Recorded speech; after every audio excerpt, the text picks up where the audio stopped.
Today, I'd like to share with you a message that struck me. I'm in the book of Ezekiel. And sa book ng Ezekiel, you will notice meron diyang isang phrase na inulit-ulit. And it will always say, and you will know that I am Lord. It struck me kasi I'm actually bothered sa nangyayari sa atin today. Grabe ang earthquake, grabe ang bagyo, grabe ang problema na walang pera. And then the other day, I got to play golf with si Vice Golf, si Clive. And then sabi niya sa akin, don't you notice, dami nating calamity, walang nagpapadala ng aid. Sa Pilipinas, there's no aid. You notice there's no aid. Ang tanong, bakit? Diba dati, grabe ang padala ng aids dito. Ngayon, wala. And today is very difficult. Walang trabaho kasi walang investment sa Pilipinas. Even the global community has given up on us. And ang lungkot. Diba? The reason why yung phrase na, and you will know that I am Lord, struck me. Kasi Ezekiel is a very sad book. Ezekiel was a prophet who ministered to the Jews when they were exiled in Babylon. And when they were exiled, sinasabi ni Ezekiel sa mga Jews, ito ang gagawin ni God sa inyo. Kasi you were disobedient, you went after other gods, and you will know that I am Lord. So yung mga hindi nag-agree magpa-exile, they went to Egypt. And then sabi niya, I will go after you, I will send pestilence, I will send sword, and you will know that I am Lord. And then meron pang isang section doon, na ang pinanis naman niya, lahat ng kapitbahay ng Israel. Moab, Amalekites, Tyre, kasi of how they treated Israel. Can you imagine, pinapanish niya yung Israel, pero pinapanish din niya yung nag-api sa kanila. And then he called Nebuchadnezzar my servant. And then sabi niya, and you will know that I am God. 64 times he said that throughout the book. And you will know that I am God. I am sharing this kasi one of my burden is sana all of you will always know that He is God. Ano ibig ko sabihin? Are you struggling to something difficult? God's allowing it that you may know that He is God. Ang problema, if we delay acknowledging that He is God, hindi niya ihihinto yung problema. Like for example today, di ba? Today, bakit ang daming problema? Somebody told me, alam mo ba dong, the reason why there's a lot of flooding because God's exposing all the corruption. Hindi naman natin malalaman na may corruption kung walang flooding eh. Okay, so in-expose talaga yung corruption. However, flooding din yan. And the other day, I felt sad nung may nakita ako sa internet na sabi nila, Malacanang said, Romualdez is innocent until proven guilty. Anong kalokohan yun, di ba? Ako, I can understand that sa atin. Sa atin, we need to be proven guilty. But I believe if you're a government official, you must be measured by a higher standard. You are guilty until you prove you're innocent. Ano ibig sabihin?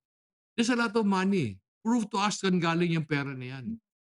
Di ba yun ang kailangan kami mag-prove kung saan galing yung pera na yan? So, there is no justice in this country. And hindi to hinto until we know that He is Lord.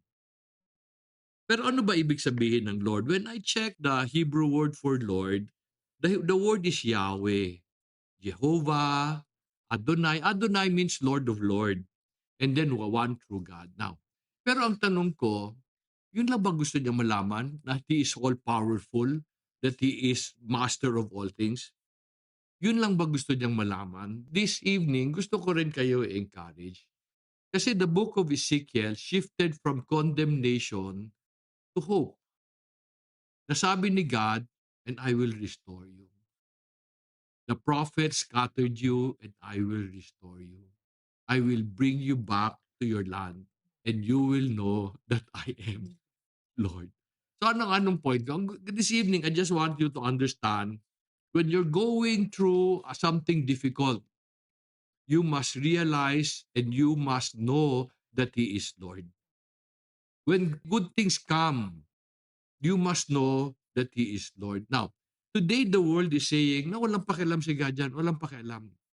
Para bang all of this is just coming because of people's decision. Ako, you know that I have married the Bible into my business. Ako, alam ko, in all the things that you're going through, isa lang message. You must know that He is Lord. So gusto ko lang sana i-contemplate nyo yan. Ano ba ang dinadaanan nyo? Now, si Daniel and si Ash is building a family. Ang hope ko, sana as they build a family, they will always know that He is Lord. Si Yvonne, magiging doktor. Okay? Nag-struggle yan siya. Hindi yan nakatulog for 36 hours but pinayagan ni God. Gusto niya nang huminto. The message is, you must know that I am Lord. And I will explain ano ibig sabihin na. When good things come, ako I believe na yun din ang message. The world is refusing to see that God is in control. Ito ang paniwala ko. We all prayed for a good country. Pinadala sa atin si Duterte. Kasi kailangan natin ng tough na leader. Now everybody saying, how can he be an instrument of the Lord? Minura niya si God. Totoo yun. Pero minura niya, ang alam ko, minura niya yung God nung Katoliko na sinasabi na bawal mo i-punish yung mga masasama. Okay? Anyway. But he did. I really believe he gave commandments he gave instruction to kill the drug addict. Bakit? Kasi ipadaan mo yan sa process, hindi ba tutuloy, mayayaman yon. I really believe he did that. Pero what people do not realize is in the Bible, God will use an evil person to punish the wicked. He never used a good person. Di ba? Si Duterte lang ang gano'n. Now, maraming tao nagagalit sa akin when I say I'm a fan of Duterte. Galit na galit sila. Somebody called me the devil because of being a fan. Now, you have to understand, in Isaiah, Jeremiah, Ezekiel, God said, Nebuchadnezzar is my servant. I chose him to execute my judgment. Pero at the same time, at the end of the story, he also punished Nebuchadnezzar. Diba? I really believe God gave us a leader kay Duterte. He was not perfect, but he would implement the law. Ayaw natin, nagalit tayo sa kanya. So, recently I wrote an article, I said, you get what you pay for. Binenta mo boto mo. So ito nakuha natin. Ba't ka nagreklamo? Binenta mo eh. Diba? This is what we get now. Now, what am I saying? In all of this, sana we recognize that He is Lord. What do I mean? Duterte was not perfect. Sabi niyo kanina, you must still see the good in the situation. He was not perfect. But there was peace. Galing ako ba nito na I spoke in to one company. Sabi ko, hindi ko alam ako, baka ma-offend kayo, but agree ako sa way si Duterte. Sabi nung CEO nung kumpanya, Sir, Duterte tayo. Kabanatuan to. Sabi, because it was peaceful. So, ayaw natin sa kanya. So, God gave us the leader we wanted. Galit tayo when he killed drug users, okay? So, we got a president who's a drug addict. Diba? Galit tayo nung gumawa siya ng maraming kalye. Kasi doon ang mahal-mahal. Umutang pa siya to build roads. Sana pamigay sa mahirap. So ngayon, may pera, pinamagay sa mahirap. Okay? We got the leader to.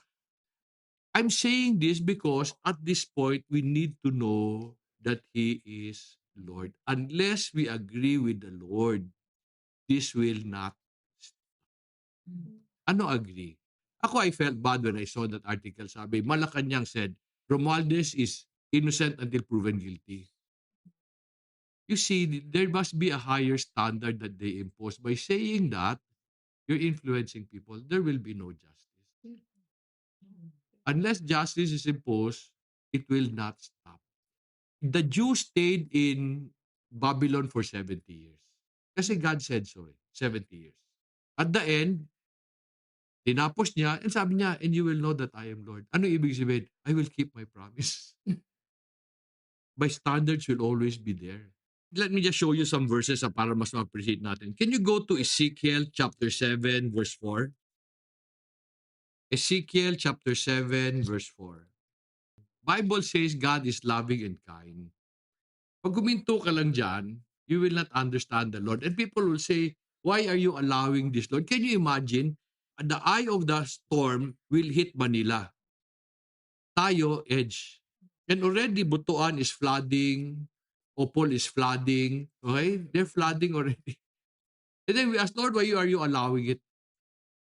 How can God protect? He is righteous and judge. He is also righteous and just. Sabi niya, I will not show pity unless you do what I want you to do. On the other hand, tingnan natin ang chapter 11, verse 12. Let me just read that version na. May version sabi niya, thus you will know that I am Lord. For you have not walked in my statutes, nor have you executed my ordinances, but have acted according to the ordinances of the nations around you. I saw this article, I saw this phrase. Sabi niya, corruption must stop.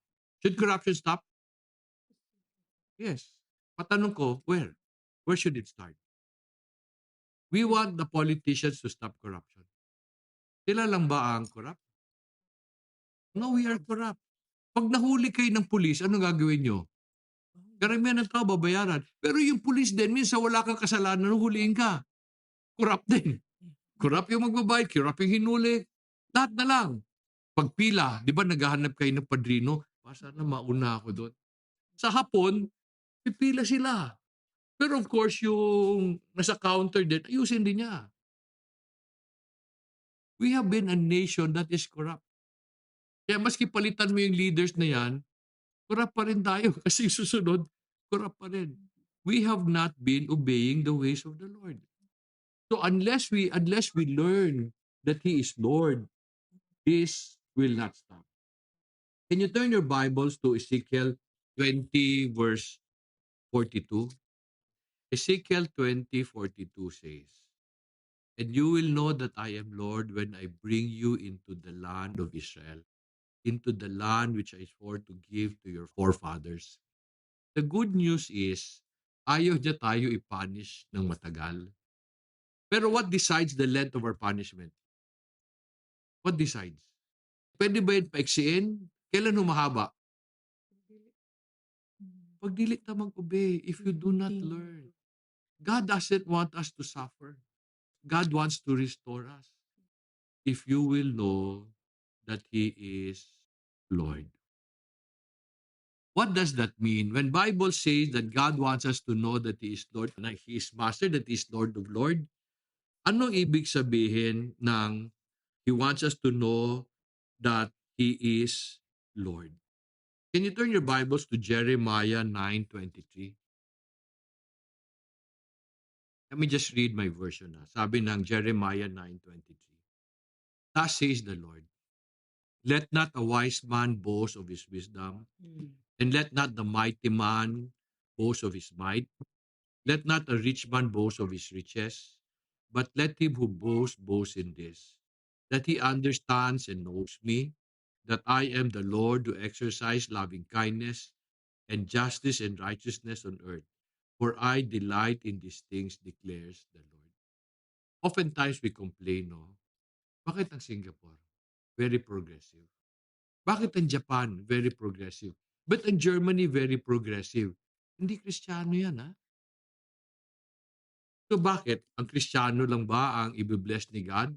Do you know that we invite a curse pag Kristiyano ka and yan is you disobey the ways of the Lord? Mabuti pa yung hindi mo alam eh. Okay? Kasi God is merciful. What do I mean? Why did God not punish Abraham when he lied about Sarah? Why did God kill Ananias and Sapphira when they lied about the sale of their land? What was the difference? Because Abraham did not know the law eh. He was a pagan eh. He was acting his nature. Hindi pa siya naturuan ni God. Pero pag naturuan ka, God becomes very strict. Mabuti pa in Japan, Singapore, and Germany. They're supposed to be atheists and yet they're very obedient to the law. They're obedient to the law. They give a law. Sa Singapore, there's a very unreasonable law. Pag nagtapon ka ng bubble gum, ipapakulong ka nila. Now, but that's the law. Papakulong ka nila. Today sa Amerika, bet ang gulo-gulo. Because even the mayor and governor encourage people to disobey the federal government kasi ayaw nila kay Trump. May bagong mayor ang New York, Muslim, Ma'am Dani. And ang campaign niya, sabi niya, I will give free ride to the buses. Parang ganda, no? So somebody asked, where will you get the money? I will tax the rich. So meron pa rin magbabayad. So what are the rich doing? They're leaving New York. Sino magbabayad ngayon sa free buses mo? They have all this nice concept. Tapos si Ma'am Dani, yung bagong mayor, is very against Trump, no? Sabi na, they will not allow Trump to impose yung mga laws niya. Now, pwede siguro, no? But he's the federal government.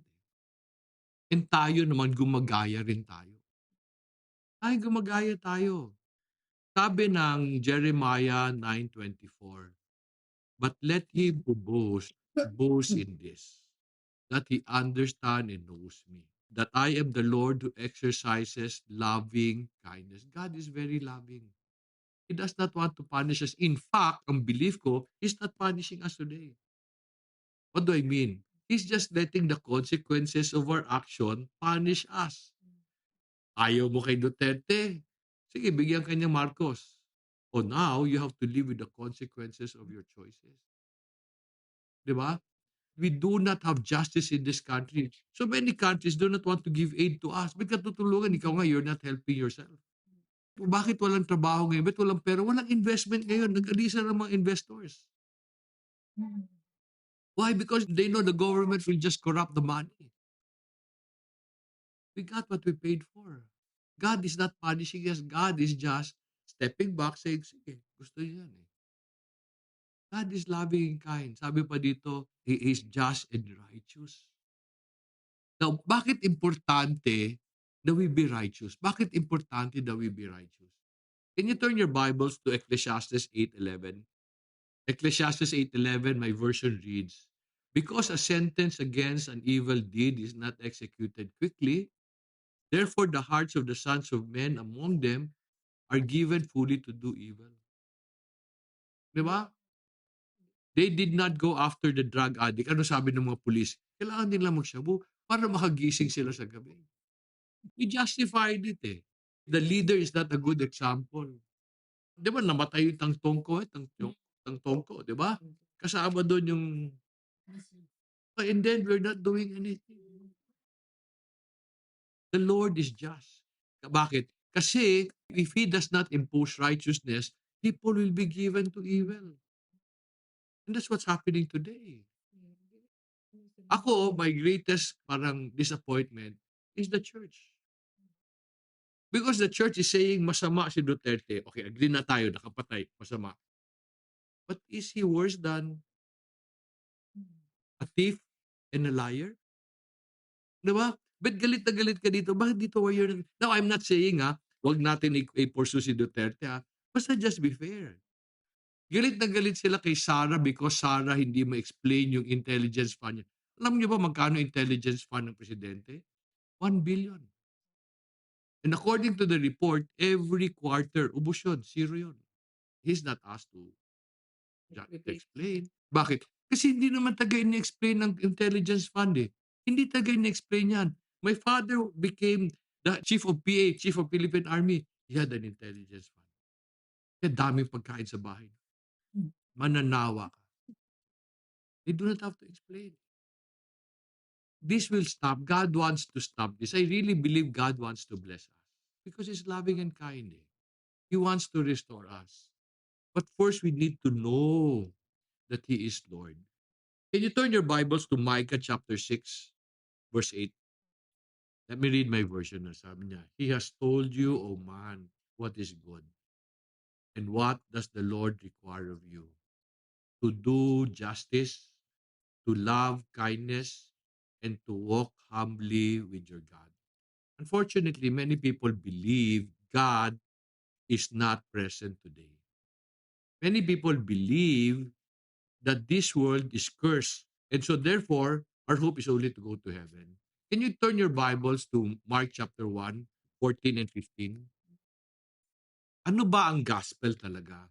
Gospel to ni Jesus. Sabi na verse 14 of Mark chapter 1, Now, after John had been taken into custody, Jesus came into Galilee, preaching the gospel of God and saying, "The time is fulfilled, and the kingdom of God is at hand.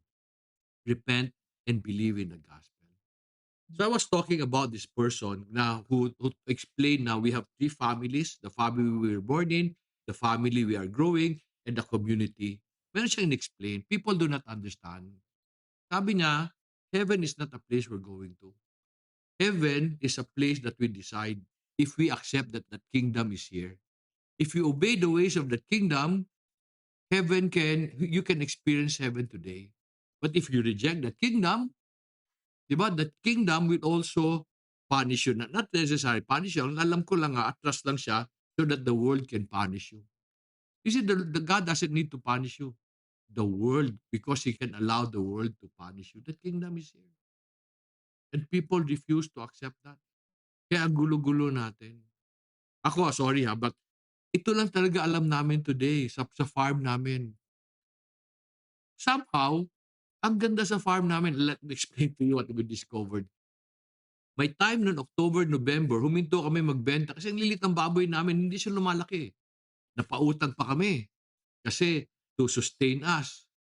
All of a sudden, ang lalaki ng baboy namin. 120, 130, hindi na prime yan. Yan, binibili pa rin today. Then na-realize ko, galing ni God, Lord, no? Kasi 160 lang ang presyo ng live weight today. Ang baba niyan. Pero ang baboy namin 120, 110. So lumalabas parang 180 pa rin siya because lumaki siya at the proper time, pero 110 siya, 120. So ibig sabihin, ang presyo niya nasa 120 per pig. Kung sasabihin namin sa 100 lang. So God made the pig grow so much para yung effective price namin mataas pa rin. Lahat ng gulay nabibenta, ngayon meron pa kami passion fruit nabibenta pa rin. Lahat. Why? Because we recognize that kingdom is here. Matthew 6:33 says, "Seek first His kingdom and His righteousness, and all these things will be added to you." Ako, I wish all of you will accept that. I want all of you to live a good life. I want all of you to experience the loving kindness of the Lord. He is loving and He is kind. Ako, I wish that Dana and si Ash will grow their children. Mas kasama na si John at saka si Jenny, no? When you raise your children, help them understand that God is Lord. Because they can be exempted from the calamity. However, gusto ko rin maintindihan nyo, God will let you go through calamities. Bakit? Maski wala kang kasalanan, God will let you go through calamities. Bakit? Many of the character we need, okay, can only be learned in calamities. Di ba? I always teach this. Do you pray that God will make you patient? Ikaw ba, Ash? Do you pray that God will make you patient? Di ba? Anong gagawin niya? Tapos nag-pray ka pa, Lord, make me loving. All of a sudden, pagising mo, na-visit ka kay Daniel, sabi mo, ano ba naman to? Di ba? Ano ba naman to? Bakit ganito? Okay? You ask for patience. Eh. So, what God gave you is the opportunity to be patient. You see, patience is not something you learn. Patience is something you apply. When you pray that God will make you loving, He will make your partner unlovable.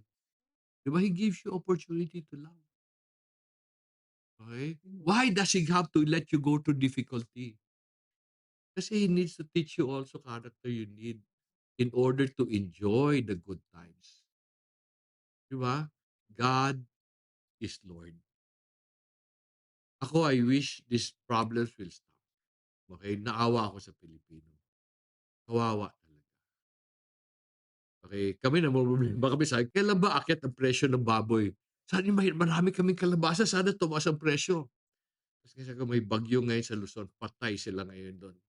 Tataas ang presyo ng baboy at saka yung presyo ng kalabasa. Did I want it? Of course not. Bakit mababa ang presyo ng baboy? Walang buying power ng tao. Tapos dami pang importation. Flooded daw ang merkado ng importation ng baboy. Sino nag-import? Sila.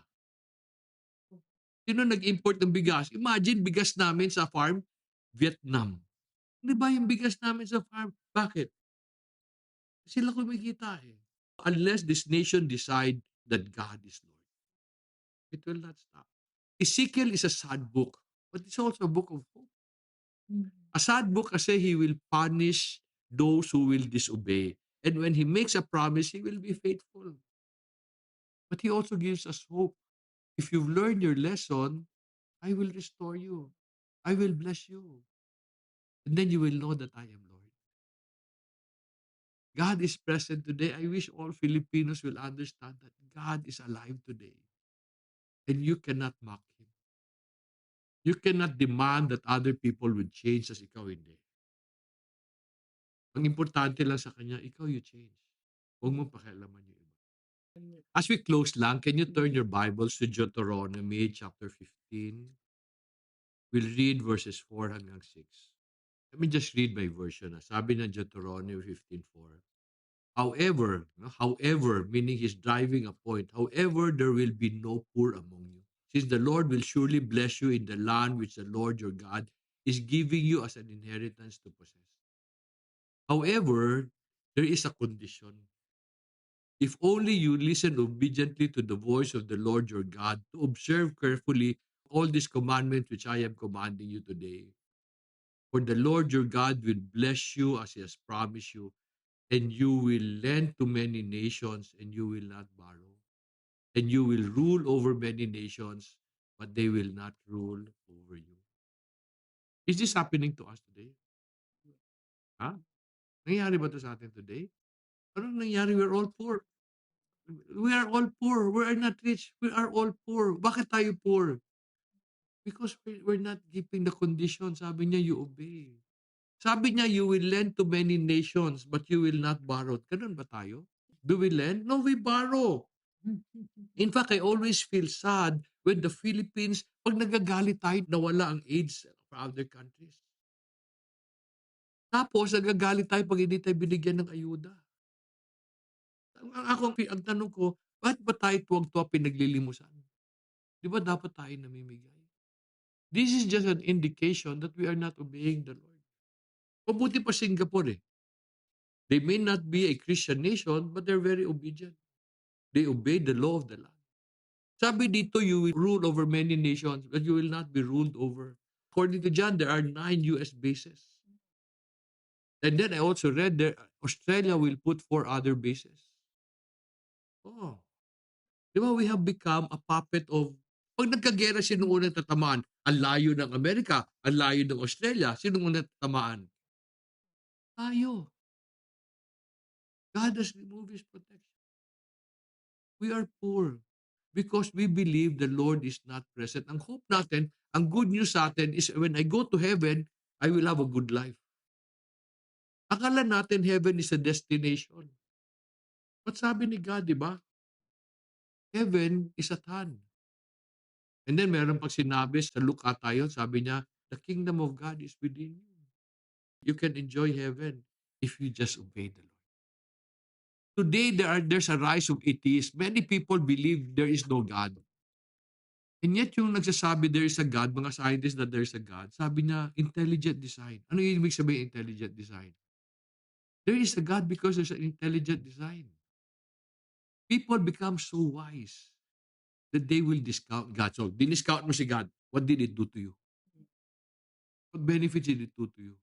Ako, tatay ko ngayon may sakit. My father in majority of his life believed in another God. He called him father, he called him ama, pero iba yung pamamaraan. They do not recognize Jesus as Lord. And so my father, alam mo, tatay ko nasa ospital for 3 weeks. Sunod-sunod na operasyon. Sunod-sunod. So, gastos. Grabe ang gastos. Kaya lang yun na-opera kasi ayaw magpatingin sa doktor. Kasi he believes God is giving him power. So, sumakit yung tuhod, galing kay God yan. Sumakit yung dibdib, galing kay God yan. So, ngayon, lumabas na yung lahat ng sakit. Hindi galing kay God yun. Sakit lang talaga yun. Minsan, nahirapan siya maglakad for many months. Magang-maga yung tuhod niya.